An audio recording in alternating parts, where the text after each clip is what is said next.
जिस प्रकार जल एक स्थान पर लगातार ठहर जाने से जल खराब यानी सड़ जाता है और उसमें बदबू आने लगती है, ऐसे ही कर्म न करने वाले के जीवन ऐसे ही खराब हो जाता है और दरिद्रता रूपी उसके जीवन में बदबू आने लगती है।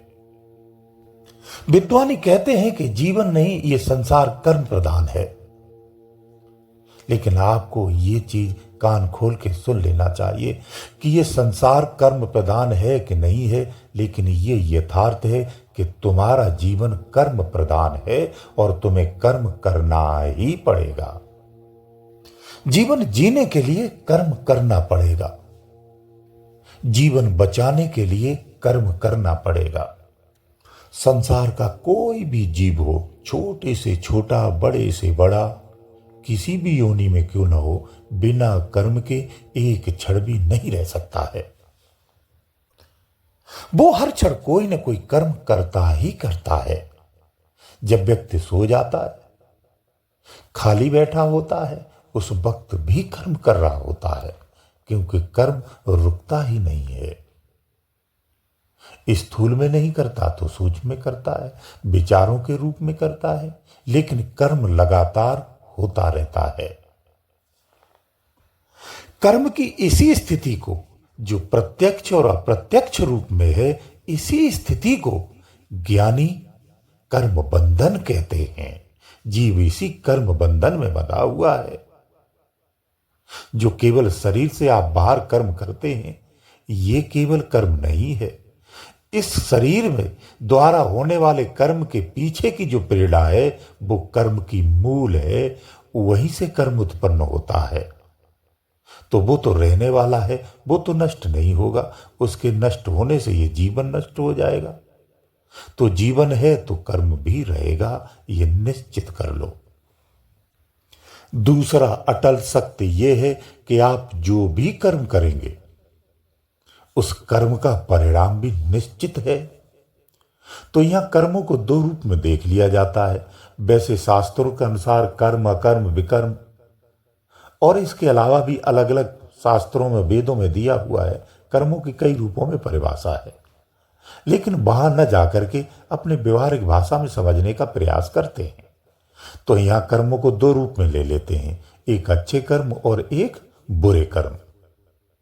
यानी वो कर्म जो करने के योग्य हैं और वो कर्म जो करने के योग्य नहीं है, तो वो बुरे कर्म कहलाते हैं।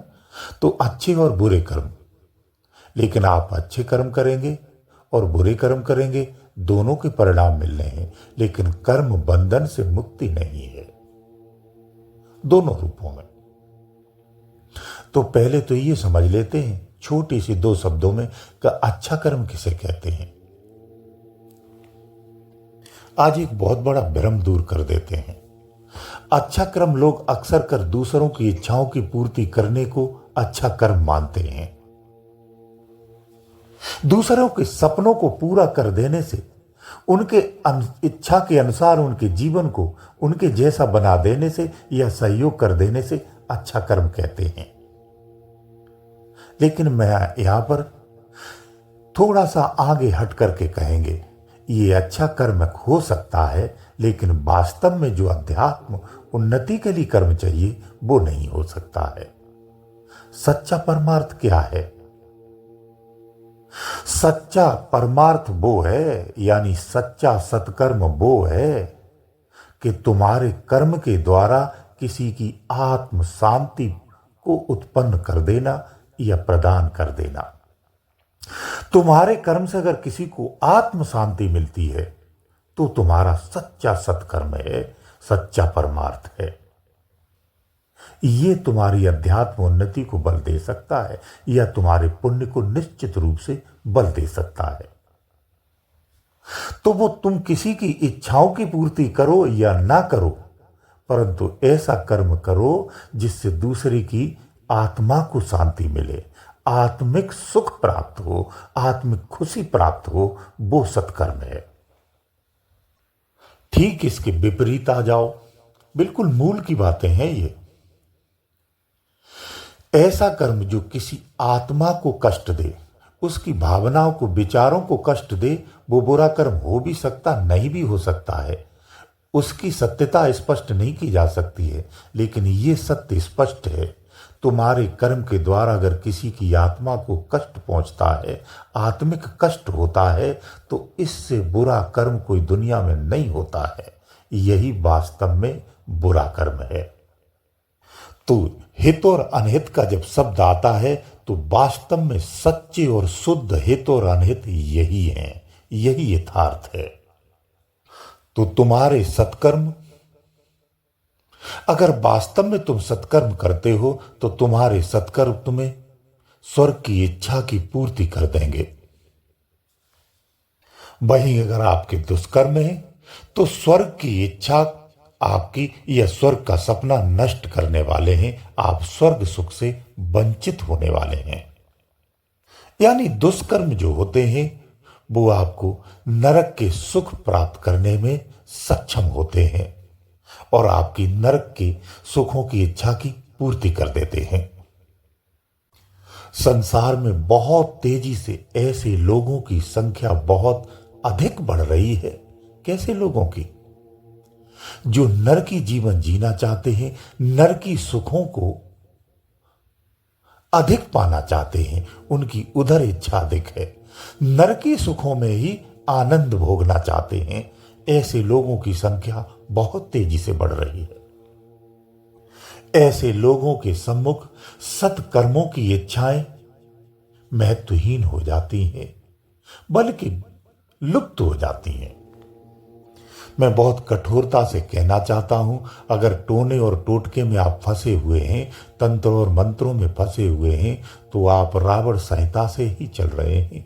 आप रावण वाली ही प्रथा में जुड़े हुए हैं, ये हमेशा याद रखना। राम ने अपने जीवन में कोई तंत्र नहीं किया था, कृष्ण ने अपने जीवन में कोई तंत्र नहीं किया था। हमें इनकी जीवनियों को पढ़ना चाहिए, इनसे शिक्षा लेनी चाहिए। हमारे इतिहास में इस धरा पर रावण जैसा महातांत्रिक न हुआ है, न हो सकता है। फिर भी वो गलत मार्ग पर होने से उसके जीवन का परिणाम क्या हुआ, इसे आपको समझना चाहिए।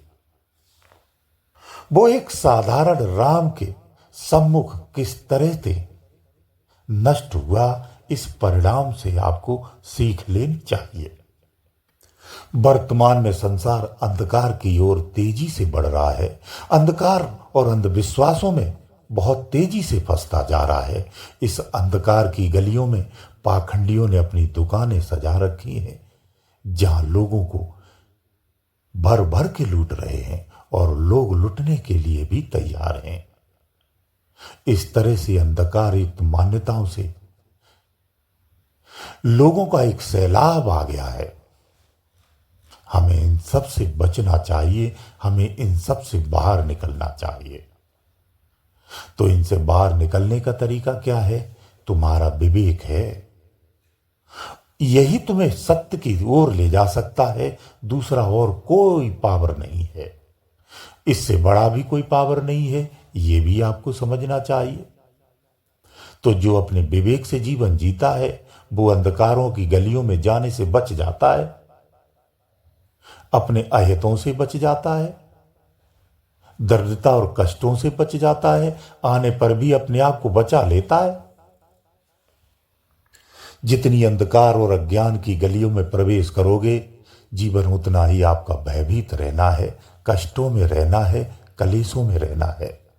जीवन में कितनी भी सफलताएं पा लेना, कितना भी धन क्यों न कमा लेना, कितनी भी शोहरत क्यों न कमा लेना, तुम अंदर से दरिद्र ही रहोगे।